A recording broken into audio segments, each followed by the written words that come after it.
Hello friends, ఈరోజు అయితే pillows అయితే కొనుక్కోవడానికి అయితే వెళ్తున్నాం అనమాట. సో ఇవి ఎప్పుడో 2-3 ఇయర్స్ బ్యాక్ మీషోలో అయితే బుక్ చేసుకున్నాను. పిల్లలైతే పీకి గబ్బులు లేపేసిరు. ఇంకా కొత్త కొందామని అయితే వెళ్ళినాం అనమాట. ఆల్రెడీ తీసుకొని అయితే వచ్చినాము. పిల్లలిద్దరికి చిన్న సర్ప్రైజ్ కూడా ఉంది. నేను మా హస్బెండ్ అయితే పిల్లలు షాప్లో పెట్టేసి తీసుకొని అయితే వచ్చినాం అనమాట. సో కళ్ళు మూసుకోండి చూపిస్తాను, మీకు చిన్న సర్ప్రైజ్ ఉందని చెప్పేసి లోపలికైతే తీసుకొచ్చిన. వాళ్ళు రాగానే పిల్లోస్ చూసిరు కానీ ఇటువైపు చూడలేదు. సో ఆల్రెడీ 2 చైర్స్ ఉండే రెడ్ కలర్ లాంటివి, ఒకటి పోగొట్టుకున్నారు. ఒక దాంతో ఇద్దరు గొడవ పడుతున్నారని చెప్పేసి చైర్స్ కూడా 2 తీసుకున్నాము. మాకేనా హ్యాపీగా ఫీల్ అవుతున్నారు వాళ్ళైతే చూడండి.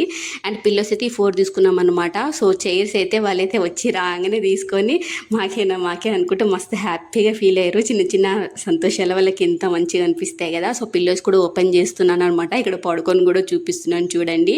మంచి కంఫర్టబుల్గా బాగున్నాయి. కాకపోతే 2 పిల్లోస్ వచ్చేసి 250, 4 వచ్చేసి 500 అయితే పట్టింది. సో ఇవి వచ్చేటప్పుడు అయితే చెకోడీలు అయితే తెచ్చుకున్నాను అనమాట. అప్పుడెప్పుడో చాలా డేస్ అయింది ఈ పప్పు చెకోడీలు తినేసి. సో ఈరోజు మళ్ళీ షాప్లో అమ్మితే వచ్చేటప్పుడు కొనుక్కొని అయితే వచ్చిన. వీడియో నచ్చితే లైక్